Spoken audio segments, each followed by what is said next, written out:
سفر معراج کے اندر اعتراض کرنے والے اس وقت بھی تھے، آج بھی ہیں۔ اس وقت بھی کافروں نے مذاق اڑایا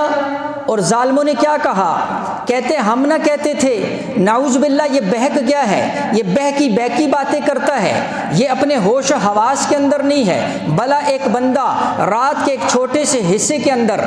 وہ مسجد بیت المقدس بھی جاتا ہے، پھر وہاں سے آسمانوں پر جاتا ہے، 7 آسمانوں سے اوپر بھی جاتا ہے، عرشوں سے اوپر بھی جاتا ہے، جنت کی بھی سیر کرتا ہے، جہنم کی بھی سیر کرتا ہے، یہ سارا کرنے کے بعد رات کے اس حصے کے اندر دوبارہ بیت المقدس سے ہو کر مکہ میں واپس بھی آ جاتا ہے۔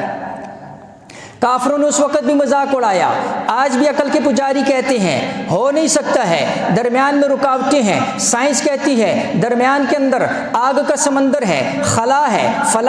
فلاں ہے، کیسے یہ سمندر یہ 7 آسمان پار ہوئے، پھر وہ کیسے خلا پار ہوا، کیسے اوپر چلے گئے؟ لیکن ان سب کا جواب اللہ نے قرآن کی آیت کے اندر پہلا لفظ سبحان الذی، پہلا لفظ اللہ نے فرمایا سبحانہ کا کیا مطلب ہوتا ہے؟ پاک ذات، بے عیب ذات، کمزوری سے پاک ذات۔ اللہ نے پہلا لفظ استعمال کر کے سب کی منہ پر تالے لگا دیے، فرمایا تم یہ نہ دیکھو کہ کوئی انسان جا سکتا ہے یا نہیں جا سکتا، تم اس بات کو دیکھو کہ لے کر جانے والی ذات کون سی ہے،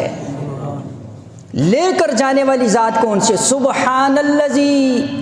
خود نہیں گئے، وہ پاک ذات لے کر گئی ہے جو کمزوری سے پاک، عیب سے پاک، تھکاوٹ سے پاک، تکلیف سے پاک، ماں اور باپ سے پاک، بیوی اور بچوں سے پاک، ہر قسم کی جو ہے کمزوریوں سے پاک ذات ہے، قدرت والی ہے۔ وہ جب چاہیں رکاوٹیں بنانے والا بھی وہی ہے اور رکاوٹوں کو ہٹانے والا بھی وہی ہے۔